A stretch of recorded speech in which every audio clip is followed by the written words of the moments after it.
जी, part 2 start हो गया। अच्छा जी, उसके बाद एक और बंदा आया जी, ये अपना अब्दुल्ला आ गया, ठीक है। और इसने आके कहा कि जी देखें, बच्चे जो है ना, बच्चे, इनके लिए यहाँ पे हमारे इलाके में कोई अच्छी फैसिलिटी नहीं है। छोटे जो बच्चे होते हैं, ठीक है, तो जब भी हम हॉस्पिटल जाते हैं तो वो आगे से कहते हैं इन्हों लाहौर ले जाओ। तो आप ना ऐसा करें, एक यहाँ पे बच्चों के लिए पीड्स का एक वार्ड बना दें, बच्चों का एक वार्ड बना दें। तो अब मिसाल के तौर पे भाई ने पैसे जो दिए हैं वो किस लिए दिए हैं? फॉर कंस्ट्रक्शन ऑफ,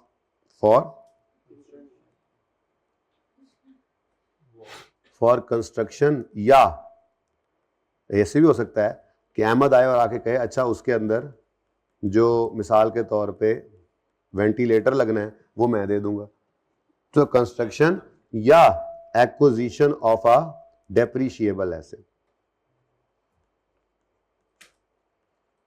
ठीक है जी।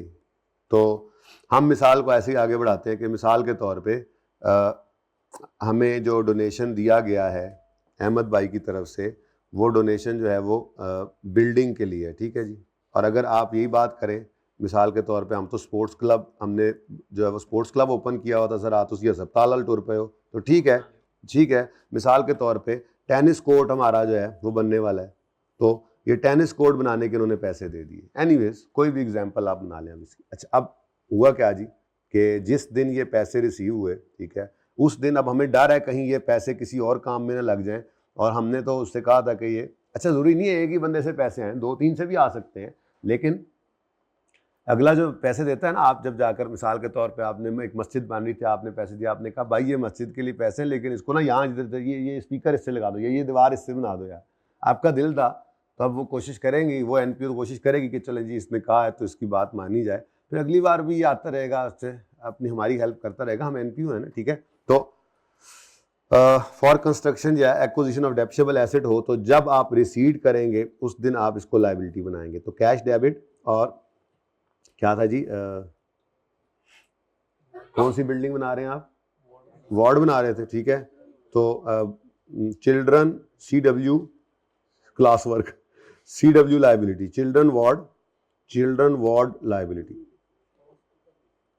जी। ये लेट से 2000 रुपये देंगे भाई,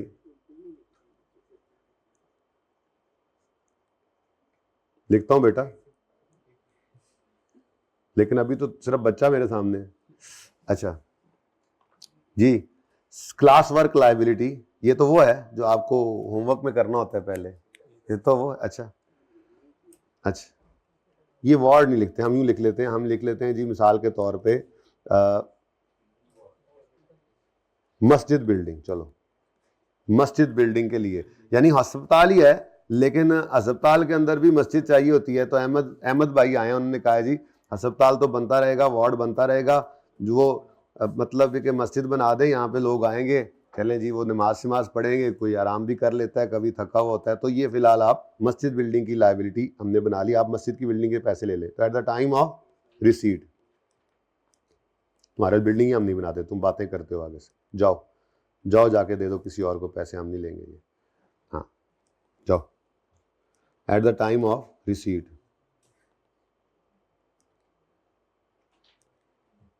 अच्छा, अगली बात, ओ यार लिख ले भाई।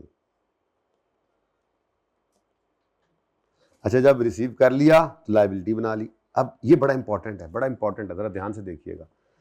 अब हमने काम शुरू कर दिया मस्जिद के ऊपर, उधर अस्पताल बन रहा है, वार्ड भी बन रहा है, इसके पैसों के नहीं, हम अपने पैसों का बना रहे हैं, ठीक है। और इधर हमने मस्जिद बनानी शुरू कर दी, मस्जिद तो बना दी शब भर में, ईमा की नहीं, शब भर में हम नहीं बनाएंगे, ठीक है, हाँ, लेकिन हम आहिस्ता आहिस्ता करके बनाएंगे, क्योंकि हमने काउंटिंग एंट्रीज भी करनी है, रातों रात से कर लेते हैं, मैं एंट्री नहीं सिखाऊंगा, ठीक है। अच्छा जी, अब आपने बिल्डिंग बनाई, ठीक है, और मिसाल के तौर पे हमने इस 2000 में से लेट से 1400 रुपया लगा दिया, ठीक है, 1400 रुपया लगा दिया, तो हमने एंट्री पास की। अभी बिल्डिंग कंप्लीट नहीं हुई, तो CWIP मस्जिद बिल्डिंग, जो PPE बनना है, अभी PPE बना नहीं, तो CWIP मस्जिद बिल्डिंग डेबिट और कैश क्रेडिट। क्या मतलब? मतलब लायबिलिटी कैसे कम करूं मैं? लायबिलिटी नहीं कम हो सकती, लायबिलिटी पड़ी रहेगी, आपकी आपकी आंखों में चुभने के लिए पड़ी रहेगी। लायबिलिटी रिलेट कर रही है डेप्रिशिएबल एसेट से। ए बनेगा, फिर डेफिसिट होवेगा, तो फिर ए इनकम बनेगी। समझ गए? लाइक गवर्नमेंट ग्रांट बड़ा इंपॉर्टेंट था, इधर भी हेल्प करने आ गया हमें, है? और पर्चे में, टेस्ट में भी आ गया आज, और पर्चे में भी आ जाएगा माशाल्लाह, है जी। तो मजा आ गया जी, है। तो अब वैसे भी आप कोशिश कर लें, अगर CWIP डेबिट किया है तो ये आपने क्या किया होगा, मटेरियल लेबर ओवरहेड लगाया होगा, तो CWIP डेबिट करके कैश ही क्रेडिट करना है ना, लायबिलिटी को भी क्रेडिट कर दें और बढ़ा लें। लायबिलिटी डेबिट करें तो फिर बिल्डिंग डेबिट ना करें, तो पॉसिबल भी नहीं है कुछ और करना, लेकिन सादा सी बात है भाई, लायबिलिटी बना ली है। असल में तो होता है ना, डबल एंट्री सिस्टम चल रहा है, हमने एक लायबिलिटी बनाई, उधर कैश डेबिट करके दराज में आ गया, अब वो कैश इस्तेमाल हो ही जा रहा है, क्रेडिट क्रेडिट क्रेडिट, और बिल्डिंग बनी जा रही है। जब बिल्डिंग बन जाएगी तो उस वक्त फिर बिल्डिंग को डेफिसिट करते जाएंगे, इधर लायबिलिटी को इनकम बनाते हैं। ये जरूरी नहीं है बराबर हो, ये तो फिर इसने सारे पैसे मस्जिद के दे दिए ना, हो सकता है कि ये कुछ पैसे देता, कुछ आप देते, कुछ मैं देता, मिलकर भी तो हो सकता है कुछ ये पैसे देता, कुछ आप देते, और कुछ हमारी एनपीओ खुद यूज कर लेती, तो फिर लायबिलिटी यानी कि फंड जो कंट्रीब्यूशन होता वो कम होता और बिल्डिंग की कॉस्ट ज्यादा भी हो सकती थी। ये जरूरी नहीं कि बराबर हो, जैसे गवर्नमेंट ग्रांट में भी होता था। ठीक है, बहरहाल ये इतना ही सिंपल है, गवर्नमेंट ग्रांट में की हुई मेहनतें काम आ रही हैं। किसे खत्म होगी भाई? ये एसेट से रिलेट कर रही है ना, लायबिलिटी नहीं खत्म हुई ना अभी। लायबिलिटी तब खत्म होगी जब बिल्डिंग बन जाएगी, फिर हम तो कहते हैं बिल्डिंग जब बन जाती है उसके बाद भी फिर बिल्डिंग के साथ साथ ही इनकम बनाओ, ज्यादा बेहतर है, मैचिंग कॉन्सेप्ट।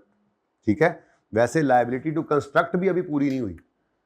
अगर आप ये बहस करते भी तो तब करते जब मस्जिद मुकम्मल हो जाती, तो आप कहते हैं मस्जिद मुकम्मल हो गई है, ठीक है, अब आप लायबिलिटी को डेबिट कर दे, तो फिर मैं क्या करूं, इनकम में क्रेडिट कर दूं? सारा इनकम नहीं बनाते, फिर बस इतना सा फर्क है, उस वक्त फिर जैसे जैसे मस्जिद डेफिसिट होगी वैसे वैसे लायबिलिटी इनकम बना लेंगे। ठीक है, जरा मैचिंग कॉन्सेप्ट। ठीक है, तो ये किस वक्त, ये क्या है जी, at the time of use, ये हम यूज कर रहे हैं। अब पिछले वाला चेक करो, उसमें और इसमें फर्क क्या है? उसमें फर्क ये है ना, वो स्पेसिफिक एक्सपेंस के लिए आपको मिला था, जब वो एक्सपेंस कर रहे हैं तो लायबिलिटी खत्म हो रही है, ठीक है, और बस कहानी खत्म होती जा रही है यूज के वक्त। लेकिन यहां पे तो बिल्डिंग बनने लग गई है, तो भाई आप एंट्री कर लो ना अहमद, आप जरा, मैं और आप मिलकर एंट्री करते हैं, चलो आ जाओ जरा, हम मिलकर एंट्री करते हैं, और बच्चे भी हमें देख रहे हैं कि एंट्री करते हैं नहीं करते, मिलकर एंट्री करते हैं। पैसे आ गए 2000 आपसे, हमें बिल्डिंग अभी 1400 की बन गई, अब क्या करूं, कितने से डेबिट करूं? अच्छा, कितने से क्रेडिट को तो बढ़ जाएगी, यानी मैं आप कह रहा हूं मैं CWIP डेबिट करके बिल्डिंग लायबिलिटी को मजीद क्रेडिट कर लूं, बढ़ा लूं, लायबिलिटी बढ़ गई है, बिल्डिंग बन गई, लायबिलिटी बढ़ गई है, सोचना घर जाके कोई एंट्री।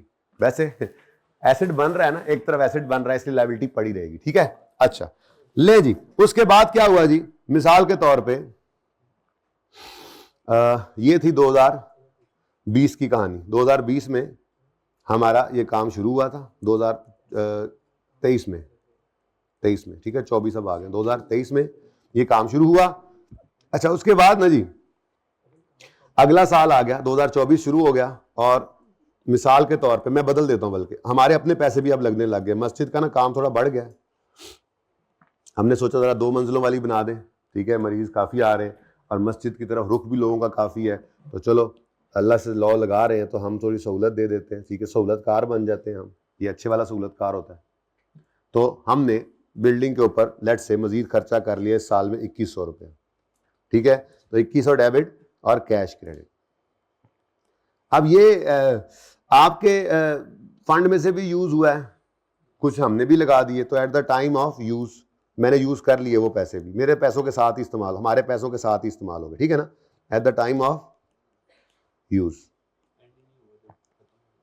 लेकिन अब बस काम खत्म हो गया, काम खत्म हो गया, ठीक है, बिल्डिंग माशाल्लाह माशाल्लाह मस्जिद कंप्लीट होगी, शुरलियां पटाखे चलाओ, ठीक है जी, अच्छा सॉरी, तो शनाइयां बजाओ, ये अल्लाह के घर बन गया है।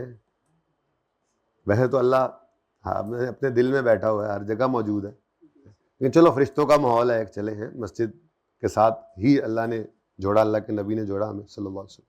तो अब भाई बिल्डिंग बन गई, बिल्डिंग बन गई, तो बिल्डिंग डेबिट, CWIP और बिल्डिंग क्रेडिट। अब ठीक है, कितना हो गया टोटल, 2100 थे, 1400, 3500। हमने सोचा था 2000 में बन जाएगी, या उसने 2000 दिए थे और हमारी मस्जिद 3500 में बन गई, तो लो जी बिल्डिंग कंप्लीट हो गई, ठीक है, eight the time of of completion, ठीक है, eight the time of completion building complete हो गई तो हमने उसको CWIP से निकाला। और अब मिसाल के तौर पे यूजफुल लाइफ जो है वो बिल्डिंग की, भाई मस्जिद की तो लाइफ नहीं, मस्जिद की जहाँ पे बन गई है मस्जिद, अब क़यामत तक यहाँ पे मस्जिद ही बन सकती है, ठीक है ना। हाँ, उसके ऊपर खड़ी बिल्डिंग की तो लाइफ होगी ना, वो फिर बाद में रेनोवेट करते हैं या फिर नई बना देते हैं, तो मस्जिद को शहीद करते हैं फिर नई बना लेते हैं, तो ये उसकी यूजफुल लाइफ की बात कर रहा हूँ। तो मिसाल के तौर पर ये जनाब, अब मिसाल ये है हमारी, ठीक है, तो मिसाल में मैं ये कहता हूँ कि ये मिसाल के तौर पे हमारी कंप्लीट हो गई है 30 सितंबर 2024 में, हमारा ये साल 24 अभी गुजरा है ना, तो 30 सितंबर 24 में हमारी ये बिल्डिंग होगी कंप्लीट। यकम अक्टूबर कर लो, यकम अक्टूबर 2023 पे, ठीक है जी, ये मैंने डेट एक ही लिखी है बस, यकम अक्टूबर 24, ठीक है। अब इसका मतलब ये है कि हमारी बिल्डिंग अब डेप्रिसिएशन के काबिल हो चुकी है, ठीक है, ऊपर ही लिख देता हूँ, ये सिर्फ एक ही डेट में लिख रहा हूँ, बाकी कोई नहीं लिखी मैंने। उसकी वजह यह है कि बाकी मुझे डेट से सरोकार था नहीं, लेकिन ये इसलिए मजबूरन लिखनी पड़ रही है कि अब मैंने डेप्रिसिएशन करनी थी ना जी, ठीक है। तो यकम अक्टूबर 2024, ठीक है। अब 31 दिसंबर आएगा तो बिल्डिंग ने होना है डेप्रीशिएट, डेप्रीसिएशन एक्सपेंस डेबिट। अब डेप्शन कितनी जी, 3500 की बिल्डिंग है, इसकी लाइफ 15 साल अज्यूम कर लेते हैं, डिवाइड बाय 15 करेंगे, लेकिन ये तो पूरे साल की डेप्शन आ जाएगी, और हम क्या करेंगे अब 3/12, तो 33, हाँ 33 पॉइंट, वो बाद में कर लें। डेप्शन एक्सपेंस डेबिट, एक्यूमुलेटेड डेप्शन क्रेडिट कितने थे, हाँ 58 कर लो ना, पॉइंट उसी रख लो। उसके बाद दूसरी चीज क्या होगी इसी दिन, ये अब वो लायबिलिटी अहमद वाली मस्जिद बिल्डिंग लायबिलिटी डेबिट और इनकम क्रेडिट। अब यहां पर क्या पड़ा हुआ है, 1400 था, 2000 था, 2000 था, 2000, अब आगे वही अशर के साथ नशर, ठीक है ना। तो अब एक ऑप्शन ये है कि अहमद यहां पे आगे कह सकता था, यकम अक्टूबर पे आगे कह सकता था कि सर सारी इनकम अब बना लेना, तो मैंने कहा यार एसेट से रिलेटेड था तो चलो अच्छा है, जरा ये मैच करा देते हैं, ठीक है। पहले कहाँ लायबिलिटी डेबिट की है बेटा, कहाँ लायबिलिटी डेबिट की, मुझे बताओ कहाँ लायबिलिटी डेबिट हुई है बेटा। वो तो किसी एक्सपेंस के लिए मुझे पैसे मिले थे ना, तो वही एक्सपेंस जब मैंने इनकर कर लिया तो बस कहानी खत्म हो गई, ठीक है ना। यहां पे कर नहीं सकता मैं, यहां एसेट साथ बन जाता है, एसेट बन गया साथ ही, इधर मैंने कैश खर्च किया, इधर साथ ही एसेट बन गया। तो आपने कोशिश भी की एंट्री करने की, आपसे नहीं हुई, शौक है ना बनो आप, हाँ अच्छा जी 33 आपने ये निकाला था 33, चलो जी, लो जी, लो जी, एज ए कॉन्सेप्ट पे आ। अब सवाल तो पता नहीं होगा नहीं होगा, चलो कॉन्सेप्ट तो हो गया। और कभी कभी ऐसा होता है कि कोई मुखय्यर हजरात होते हैं, जैसे मिसाल के तौर पे क्या नाम है हमारा, क्या नाम है हमारा, हाँ हमाद भाई जो हैं, इन्होंने कहा कि जी ऐसे यार क्या तुम लोग छोटे छोटे काम करते रहते हो, आए और आके कहने लगे भाईजान बात यह है कि जिस जगह आपने अस्पताल बनाना है ना, वहाँ पे 10 एकड़ जगह मैं दूंगा। चलो जी, कहानी खत्म, 100 सुनार की 1 लोहार की। उन्होंने कहा जी हेलो, तो अब हमें स्पेसिफिक फंड मिला है, स्पेसिफिक डोनेशन मिला है, तो फॉर एक्विजिशन ऑफ, हाँ of a non depreciable asset, of a non depreciable asset.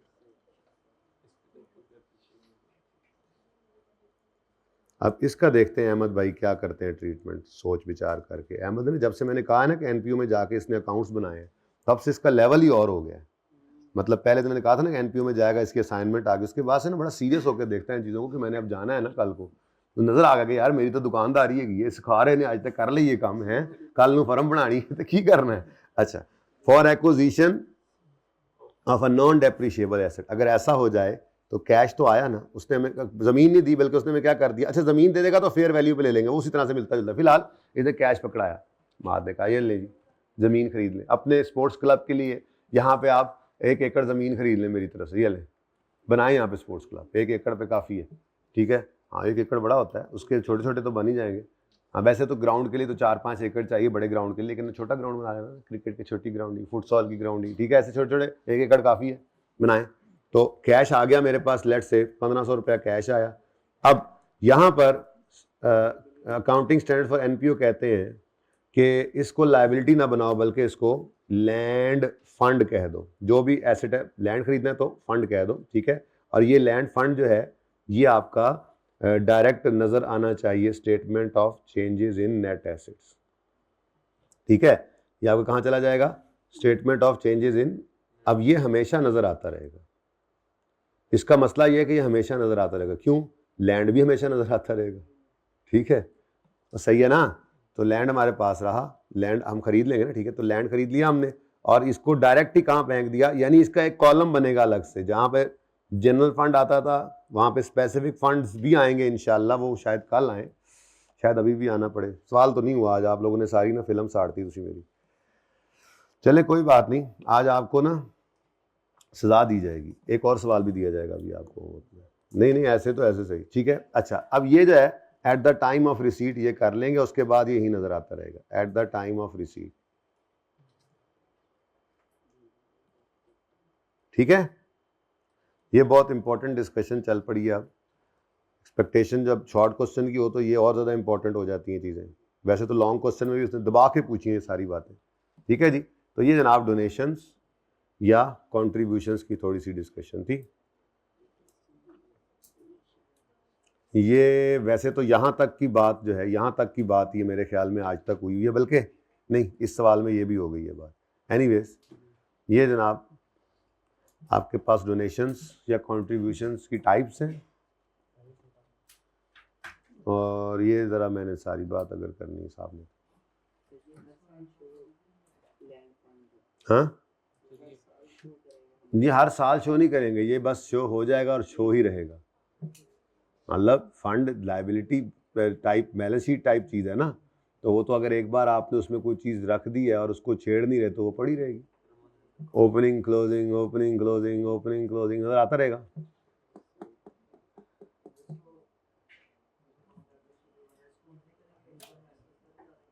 कैसे डालें आप बता दो।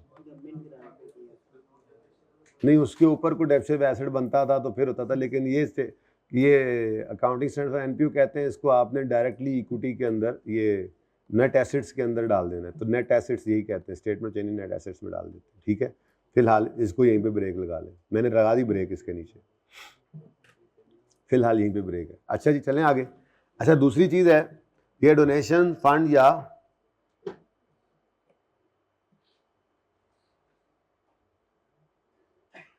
अच्छा, अब डोनेशंस या फंड्स या कंट्रीब्यूशन जो होते हैं ना जी, ये दो तरह की रिस्ट्रिक्शंस इन पे लगी होती हैं। एक, जैसे मैंने आपको अभी ऊपर पढ़ाया, एक्सटर्नली रिस्ट्रिक्टेड होते हैं, जिसने डोनेशन दिया उसने खुद ही रिस्ट्रिक्ट कर दिया। दूसरा, कभी कभार हम खुद भी रिस्ट्रिक्शन लगा देते हैं इन पे। खुद मतलब अपने पास जो जनरल फंड में पड़े हुए हैं पैसे, ठीक है, हम उसको अलग करके कहते हैं कि जी यार इसको ना थोड़ा अलग कर लो, ये इससे ना मिसाल के तौर पे हमने गरीब बच्चों के स्कूलों की फीसें देनी है। अब जब हमने ये ऐलान कर दिया है और जो बच्चे आई जा रहे हैं हम उनको उनके खर्चे उठा रहे हैं, ठीक है, तो ये ना हो कि जिस वक्त वो बच्चे आएँ या उनकी फीसों का टाइम आए तो हमारे पास पैसे ही कोई ना पड़े हो। बात समझ आई? तो इसलिए अलग से पैसे करके इनके लिए रख लो। अब ये हम क्या कर रहे हैं, अपने ही जनरल फंड पे रिस्ट्रिक्शन खुद लगा रहे हैं, ये वाले पैसे अलग कर दो, ये सिर्फ इस काम के लिए, इसको कहते हैं इंटरनल रिस्ट्रिक्शन, ठीक है। एक है एक्सटर्नल रिस्ट्रिक्शन, जो जिसने पैसे दिए थे उसने लगाई थी। एक्सटर्नल रिस्ट्रिक्शन जब लगी थी तो तब हमने, जब भी एक्सटर्नल रिस्ट्रिक्शन लगी तब हमने क्या किया, हमने इसको लायबिलिटी बनाया, हाँ, और उससे भी आगे बढ़ गए, मतलब फंड ही बना दिया सीधा। फंड भी तो एक तरह की लायबिलिटी होती है, एक तरह की लायबिलिटी है ना। आपने पैसे दिए एनपीओ को जनरल पर्पस के लिए, यूज के लिए, और उन्होंने उसको रखा हुआ है जनरल फंड के अंदर इकट्ठा करके, तो क्या वो घर ले जाएंगे ट्रस्टीज, या वो एनपीओ के ऊपर वो भी लायबिलिटी है कि वो उनको यूज करेगी अपने पर्पस में। एनीवेज, जब कभी एक्सटर्नल रिस्ट्रिक्शन होती है तो हम लायबिलिटी बनाते हैं, ठीक है, लेकिन जब कभी इंटरनल रिस्ट्रिक्शन होगी तो हम उसको विद इन इक्विटी ही, जैसे वो जनरल रिजर्व नहीं क्रिएट करते होते थे आप प्रॉफिट सीकिंग ऑर्गेनाइजेशन में रिटेन्ड अर्निंग्स में से, बिल्कुल ऐसे ही यहाँ से आप फंड्स क्रिएट करेंगे, अपने फंड्स में से स्पेसिफिक फंड निकालेंगे, ठीक है। तो अगर तो अनरिस्ट्रिक्टेड फंड्स हैं, डोनेशंस हैं, कॉन्ट्रीब्यूशन हैं, तो ये तो सीधे कहाँ चले जाते हैं, इनकम जनरल फंड में, ठीक है। अनरिस्ट्रिक्टेड किसको कहते हैं, जनरल फंड। हर इनकम जो रिस्ट्रिक्शन के बगैर हो उसको हम जनरल फंड में फेंक देते होते थे, तो ये अनरिस्ट्रिक्टेड फंड्स होते हैं, अनरिस्ट्रिक्टेड फंड्स।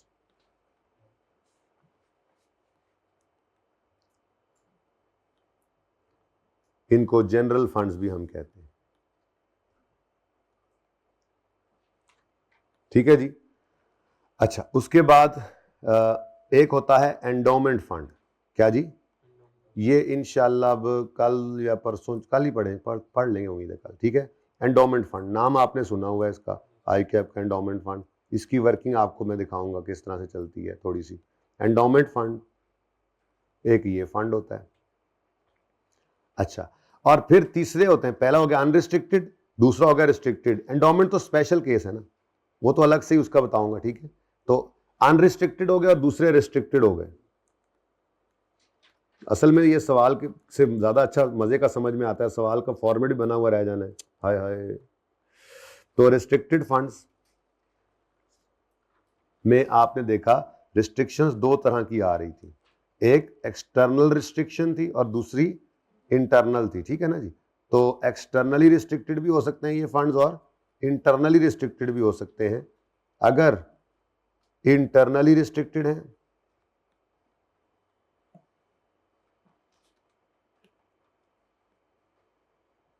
तो कहां शो होंगे, और अगर एक्सटर्नली रिस्ट्रिक्टेड है तो कहां शो होंगे। बस मैं ये बताने लगा था आपको, शो मारने की बात कर रहा हूं, ट्रीटमेंट तो ऊपर बता ही दिया। एक्सटर्नली रिस्ट्रिक्टेड,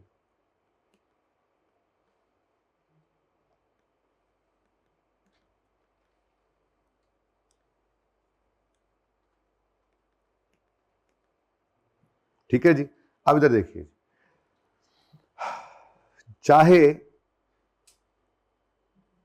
अनरिस्ट्रिक्टेड फंड हो, आपने पहले भी देखा था, चाहे इंटरनल रिस्ट्रिक्टेड फंड हो, अभी बता रहा हूं, चाहे एंडोमेंट फंड हो, ये तीनों के तीनों आपके नजर आएंगे statement of changes in net assets में। कहां नजर आएंगे जी, statement of changes in net assets में। बात समझ आई, ये तीनों के तीनों कहां नजर आएंगे, नेट एसेट्स में।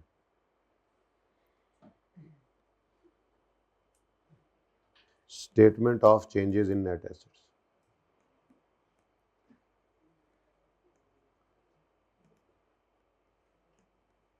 जिसको आप प्यार से SOCINA कह रहे हैं आजकल, ठीक है। यानी यूं कहना चाहिए कि ये दरअसल क्या होते हैं, फंड्स। ये दरअसल क्या होते हैं, फंड्स। यानी इनको हम कहां शो करते हैं, फंड्स में। ये कहां नजर आएंगे हमें, फंड्स में। यानी खुद से कोई इंटरनल रिस्ट्रिक्शन लगा के कोई आपने अलग से कोई रिजर्व क्रिएट किया है ना, यहाँ पे कोई फंड क्रिएट किया है, तो वो भी आपका जाहिर है जनरल फंड से निकाल के आपने कोई स्पेसिफिक फंड बनाया है।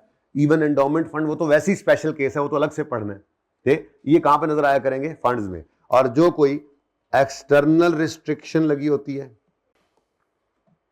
तो ये अभी तो आपको पढ़ाया है एक्सटर्नल रिस्ट्रिक्शन, जी बिल्कुल, ये लायबिलिटीज में नजर आएगी। एक्सटर्नली रिस्ट्रिक्टेड होंगे तो वो लायबिलिटी में आएंगे, ठीक है जी भाई। कौन सा, लायबिलिटी, ठीक है, लायबिलिटीज में नजर आए, ठीक हो गया और सही है। चलो, और ये मैंने वैसे ही आपको बता दिया है कि अगर ये होगा तो ये तो फंड्स में ही चला जाएगा ना, फिर ये तो वैसे ही वो नॉन डेप्रिशिएबल एसेट है, ठीक है। तो ये कुछ डिस्कशन थी। इसके बाद अब हम जरा सवाल को करने की कोशिश करेंगे और सवाल को फिर देखता हूं, अगर इस काबिल हो गया कि कुछ आगे चल सके तो आपके ऊपर फेंकूंगा ये सवाल, ठीक है, ताकि आपके ऊपर 2 सवाल पड़े, आपको सजा मिले, महसूसमेंट हो आपको, थोड़ी सी महसूसमेंट, सही है जी। अच्छा, अब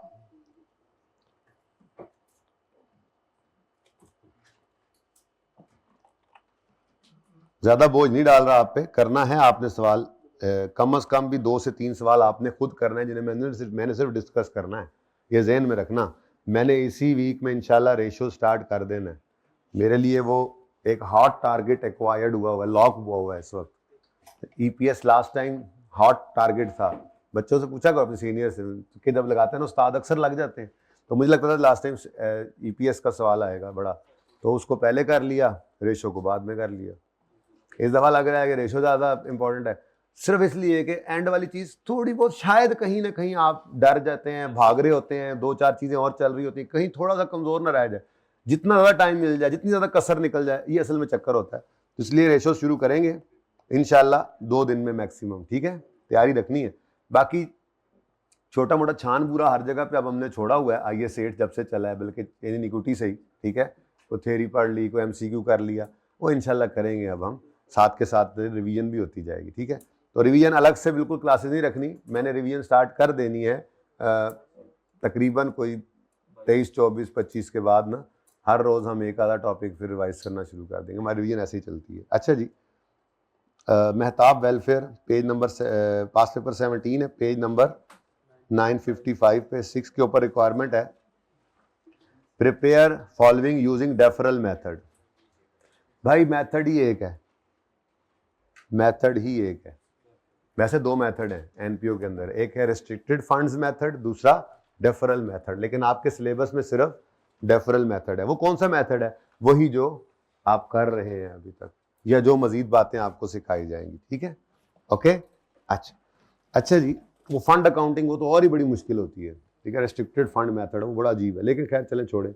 जब पहली बार आई के अपने आज से 4 साल पहले तकरीबन अकाउंटिंग स्टैंडर्ड्स पूरे डाले थे ना एनपीओ के अंदर, तो सारा कुछ ही उठा के डाल दिया था, तो उसमें फिर बड़ा रोला बढ़ गया था।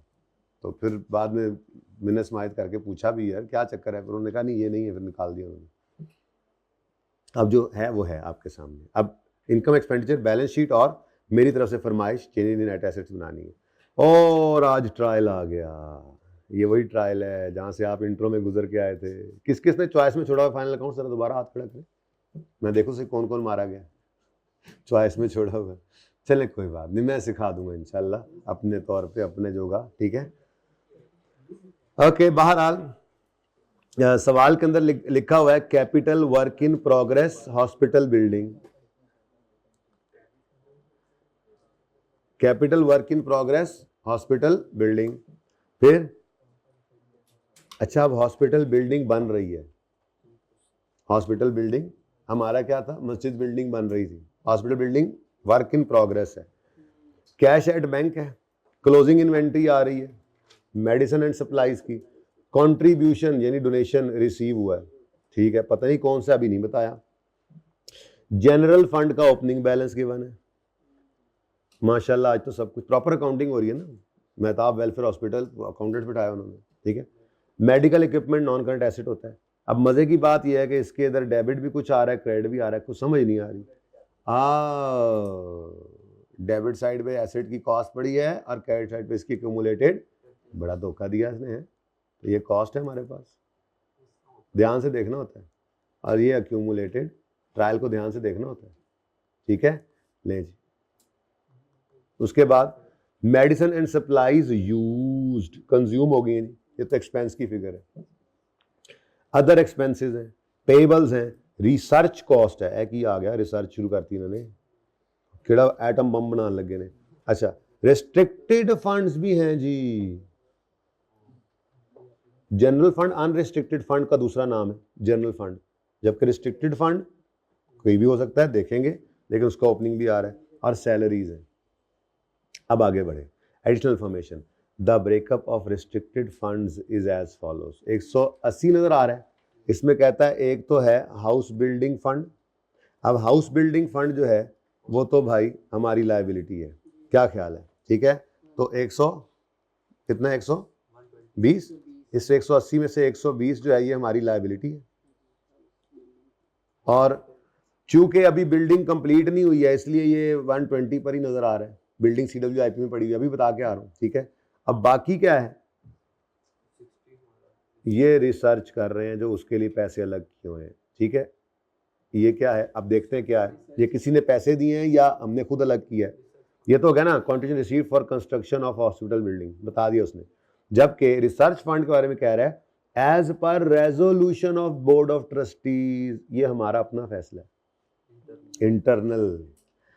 MWH is required to allocate 20% of surplus of each year in the research fund। तो ये तो खुद क्रिएट किया है, ठीक है। अच्छा, ये इनकम एक्सपेंडिचर में से माइनस नहीं करते, जैसे जैसे डिविडेंड है तो प्रॉफिट की डिस्ट्रीब्यूशन, लेकिन profit and loss account minus नहीं करते, पहले उस प्रॉफिट को लाते हैं रिटेन्ड अर्निंग में, फिर उसमें से बांटते हैं। बिल्कुल ऐसे ही सरप्लस आएगा अगर, तो वो चेंज इन नेट एसेट्स में आएगा, जनरल फंड के अंदर आता था ना, आज उधर ही आएगा, वहां से उसका 20% जितना भी आएगा उसका 20% निकालेंगे और उसको रिसर्च फंड में डाल देंगे। इसका मतलब रिसर्च फंड क्या है, सुपैसिफिक फंड है। क्या है जी, सुपैसिफिक फंड है, बल्कि मैं यूं लिखूंगा इंटरनली रिस्ट्रिक्टेड फंड है।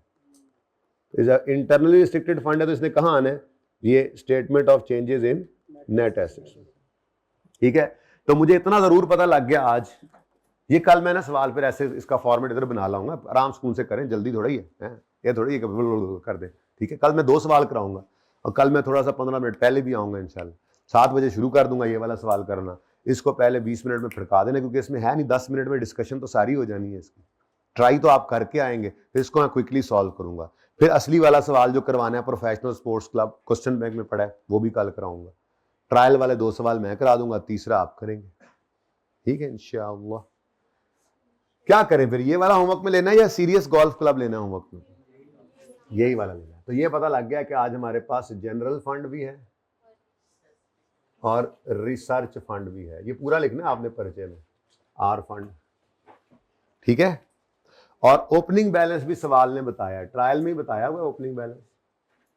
ओपनिंग बैलेंस यकम जनवरी 21 का जनरल फंड का भी गिवन था, कितना था जरा देखो ट्रायल में जाके, हाँ 332। और रिसर्च फंड का कितना है, जबकि हाउस बिल्डिंग लायबिलिटी है, हाउस बिल्डिंग लायबिलिटी है, कितनी पड़ी है ओपनिंग में, कितना 120 है, नहीं 180 में से 120 है ना हाउस बिल्डिंग लायबिलिटी, ये 120। ये सारी बात मुझे पहले पॉइंट से पता लग, जनरल फंड तो वैसे पता लग गया था, मैंने कहा चलो बन रहा है, मैंने ओपनिंग लिख दिया। और हाउस बिल्डिंग लायबिलिटी 120 है आ गई, ठीक है। और रिसर्च फंड 60 है। कोई मसला इसमें तो बताओ किसी को, मैंने तो लगता है 10 मिनट से सवाल हो जाना जिन्नी गल्ला हुई पे। आगे देखो, ये तो पॉइंट हो गया। आगे कहता है कंट्रीब्यूशन रिसीव्ड जो है उसमें इंक्लूडेड है 55 million for construction of hospital. ओहो, ऐसे भी रोला पै गया, किधर है कंट्रीब्यूशन रिसीव्ड, ये 281। इसमें दो तरह के कॉन्ट्रीब्यूशंस पड़े हैं आज। पहला क्या है जी, कितना जी 50, क्या है जी 50, क्या है जी बिल्डिंग के लिए, 55 है बिल्डिंग के लिए आया है, तो ये तो स्पेसिफिक है, ये तो स्पेसिफिक कंट्रीब्यूशन है। तो इसको तो हमने, इसकी एंट्री क्या होगी, लायबिलिटी। भाई मैंने आपको कहा था ना कि जरूरी तो नहीं है कि सिर्फ अहमद वाले पैसे ही हों, आप भी दे सकते हैं, ये भाई भी दे सकते हैं, ये भाई भी दे सकते हैं। इस पीरियड में मस्जिद बन रही होती है, लोग आते रहते हैं, चंदा देते रहते हैं, मस्जिद बनती रहती है, ठीक है। तो इस दफा इस साल में, पूरे साल में 281 के कॉन्ट्रीब्यूशन रिसीव हुए हैं, जिसमें से 55 क्या है। अच्छा, अब कोई अगर ये कहे कि जी एंट्री तो होनी चाहिए थी, ये सेकंड एडजस्टमेंट की मैं अगर एंट्री करूं तो कि जी होनी चाहिए थी ओरिजिनल एंट्री, ओरिजिनल रॉन्ग से भी चले तो यूं चल सकता है क्या कि जी ओरिजिनल एंट्री होनी चाहिए थी। हाउस कैश कितना आया, 200 कैश आया होगा ना, 281, जिसमें से होना चाहिए था हाउस बिल्डिंग लायबिलिटी में 55 क्रेडिट, और बाकी का कंट्रीब्यूशन इनकम एक्सपेंडिचर में चला जाना चाहिए था, बैलेंसिंग 226, ठीक है, सही है। अब बोलो, अच्छा ये दूसरी एडजस्टमेंट है, पहली में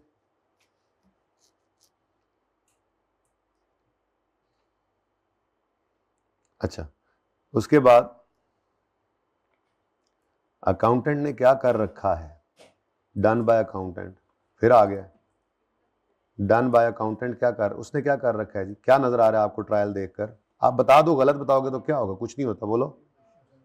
कैश तो डेबिट किया हुआ है, 281 तो नहीं भूलता, नजर भी आ रहा है, ट्रायल में पेड की फिगर है, लेकिन हाँ उसने सारे का सारा कंट्रीब्यूशन में ही रखा हुआ है, यानी कि इनकम में डाल देंगे। अगर हम भी उठाकर ये काम करते हैं तो ये सारा 281 कहाँ चला जाएगा, इनकम में, जबकि सारा 281 इनकम में नहीं जाना चाहिए।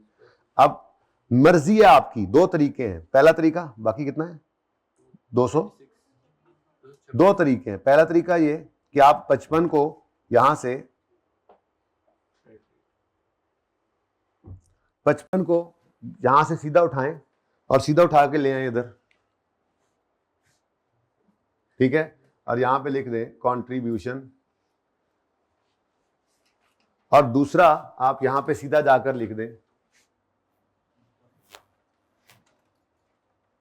200, कितना था टोटल, 200 माइनस कितना, इसमें कोई मसला नहीं है, आपने बिल्कुल सही कर दिया है।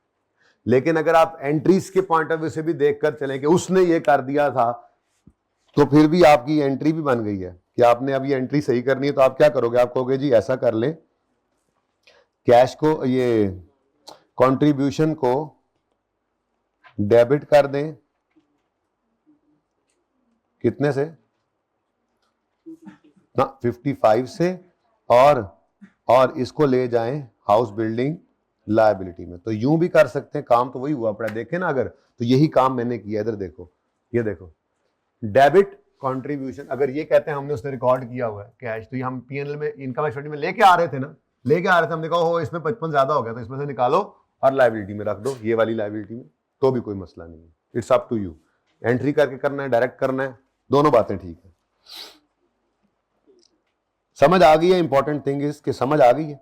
अब अगर तो आप इस तरह से चले ओरिजिनल रॉन्ग रेक्टिफाइंग वाले से हिसाब से, तो बस ठीक है, फिर कंट्रीब्यूशन इनकम एक्सपेंडिचर से निकाल कर इधर डाल दिया, नजर आ रहा है आपको, गलती थी उसकी। अच्छा जी, एक और भी बात लिखता है वो, क्या कह रहा है नंबर 3 में, क्या कह रहा है, ड्यूरिंग द ईयर, इसी साल में, MWH also received construction material having fair value of 65 for hospital building. हाँ जी, किसी बंदे के पास ये जो हमारा क्या नाम है आपका, नहीं वाइट शर्ट, अब्दुल्ला सो रहे थे ना, मैंने कहा जगा दूं। अब्दुल्ला भाई का अपना जनाब, इनके पास ना मैपल लीफ की अपनी डिस्ट्रीब्यूशन है, ठीक है। तो इन्होंने कहा कि यार कैश तो कोई नहीं है मेरे पास, लेकिन बिल्डिंग में सीमेंट लगता है ना, तो इसने जनाब 65 बोरियां जो है ना, 65 बोरियां, 65 मिलियन, इसने कोई पूरा जो है ना, एक गाड़ी पूरा ट्रक एक भेज दिया सीमेंट का, उधर से आया फैक्ट्री से, इन्हें कहा जान दो सीधा इधर ही, मस्जिद अल जान दो, अस्पताल अल जान दो, सीधा ही ट्रक भेज दिया पूरा। अब ये क्या है, ये भी तो डोनेशन है, डोनेशन है, कैश में नहीं है, इन काइंड है, इन काइंड है, तो फेयर वैल्यू पे रिकॉर्ड करेंगे। ये आपको खुद ही पता था, हालांकि ये स्टैंडर्ड में लिखा हुआ है, लेकिन स्टैंडर्ड में आने वाले तो मेरे आप जैसे ही थे, और कॉमन सेंस के सामने रखते ही करते हैं, ठीक है। आपको अगर मिसाल के तौर पे कोई सीमेंट यानी कोई भी मटेरियल मिल गया है एज डोनेशन, तो आप क्या कहोगे, हमें क्या मिला है, तो उसकी फेयर वैल्यू के हिसाब से उसको रिकॉर्ड करोगे, ठीक है। तो इसकी एंट्री बनती है, क्या एंट्री बनती है जी, थर्ड एडजस्टमेंट एंट्री क्या बनती है जी, ना ना ना, सीधा ही फेंक दो, सीधा ही फेंक दो CWIP में। मतलब अगर नहीं होता तो यूज ना हुआ होता सारा, तो वो खुद बता देगा आगे, फिर उसको ये करना चाहिए आपको कि सीमेंट की इन्वेंट्री बनानी चाहिए और उसमें से यूज करना चाहिए, लेकिन हो गया सारा यूज, ठीक है ना। तो हाउस बिल्डिंग CWIP डेबिट करके, और हाँ हाउस बिल्डिंग लायबिलिटी क्रेडिट 65 से। अब ये होना चाहिए, लेकिन वो क्या कह रहा है, which has not been recorded in books. उधर ट्रक आया, बारों बार ट्रक आके खड़ा हो गया, उधर सीमेंट सारा बिल्डिंग में लग भी गया, अकाउंटेंट को पता ही कोई नहीं, जा आया अकाउंटेंट। बात समझ आई है। तो भाई जो होना था वो नहीं हुआ, वो नहीं हुआ, वो नहीं हुआ, तो फिर कर लीजिए वही, ठीक है। हाँ जी, समझ आती है बात की। सवाल तो गलना गलना च वैसे मुक गया है, वाह वाह, बस कल मैंने आके पहले 10 मिनट में इसको कंप्लीट कर देना, ठीक है। तो CWIP हाउस बिल्डिंग डेबिट और हाउस बिल्डिंग लायबिलिटी क्रेडिट, तो ये जनाब मैंने नया अकाउंट खोल लिया, CWIP of house building, hospital building, house building, वो असल में हाउस बिल्डिंग फाइनेंस एक इंस्टीट्यूशन है ना, आप आगे जाओगे ना, एचबीएफसी का भी बंदा ऑडिट पे चला जाता है, तो वो अक्सर सुनने में आता है, तो हाउस बिल्डिंग हो गया, हॉस्पिटल बिल्डिंग से हाउस बिल्डिंग हो गया जी। 65 की एंट्री क्या है? CWIP debit. और अब ये क्या है जी? ये क्या है जी? CWIP, ये लिख लो यहाँ पे CWIP हाउस बिल्डिंग, और यहाँ पर क्या लिखोगे? House building liability. कि ये जी हमें क्या आया है? मटेरियल ही आ गया था हमें, तो फेयर वैल्यू पे रिकॉर्ड कर लिया आपने, कोई मसला? नेक्स्ट, और वो क्या कह रहा है? ओ MWH has completed construction of hospital in April 21। तो जाहिर है डेफिनेशन तो करेंगे ही हॉस्पिटल बिल्डिंग की 5% पे, लेकिन अब कंप्लीट किया तो यहां से इसको भी उठा लो ना। ये असल में एज पर ट्रायल लिख लो, अनएडजस्टेड कैरी डाउन लिख लो, ये आपकी मर्जी है, क्या लिखना पसंद करोगे? अनएडजस्टेड कैरी डाउन ये भी लिख सकते हो, या एज पर ट्रायल भी लिख सकते हो। कितना ये 326 नहीं था? अच्छा 300, ठीक है। अब ये कंप्लीट हो गया, और तो कुछ नहीं है इसके अंदर जो फेंकने वाली चीज हो। देखो ना, सवाल तो हो गया खत्म, ट्रायल हम पहले पढ़ गए थे। लो जी, कितने की बिल्डिंग है कंप्लीट? कंप्लीट कितने की हुई है? सुभान अल्लाह, बड़ी राउंड सी फिगर बनी है। हाँ 400, ये 400 यहां से निकाल दो, और ये हॉस्पिटल बिल्डिंग PPE बना लो। अब PPE आ गया अब आपका, ठीक है। तो ओपनिंग में तो कोई भी कुछ भी नहीं पड़ा हुआ था, ये जनाब CWIP हॉस्पिटल बिल्डिंग से आ गया 400 का, और ये चला गया CWIP PP। अच्छा जी 20 की डेप्रिसिएशन भी आ गई, ये नाम गया, और ये बिल्कुल ही गया, ठीक है। समझ आ रही कि नहीं? और सवाल वैसे आपस की बातें हो गया, सिर्फ आप लोग अगर 7वां सवाल करके आए होते ना, शरारत ना की होती, तो मेरा प्लान बिल्कुल ठीक था, सारा प्लान गड़बड़ कर दिया आप लोगों ने। तो हॉस्पिटल बिल्डिंग 5% सीधी लकीर मेथड, यकम अप्रैल को कंप्लीट हुई है ना, तो फिर डेप्रिसिएशन निकाल लो हॉस्पिटल बिल्डिंग की, 400 इंटू 5% इंटू 9/12। आंसर इज, कोई 20 कह रहा है, कोई 15 कह रहा है। 20 कही जाता सी मुंडिया तू, 15 डेप्रीसिएशन एक्सपेंस डेबिट, और हॉस्पिटल बिल्डिंग को ही क्रेडिट कर दो 15 से। ये असल में ना 1 अप्रैल 2021 को ये एडिशन हुआ है, ठीक है ना जी। ओके, ये भी खत्म हो गया, तो सवाल तो मुक गया जी वैसे, सचमुच। अगला एक एसेट रह गया जी डेफिसिट करना, जब वो एसेट आएगा तो उसको भी कर लेते हैं। 10% रिड्यूसिंग बैलेंस है, कोई गल नहीं, रिड्यूसिंग बैलेंस है तो क्या हुआ, इन दोनों को नेट कर लेंगे, नेट।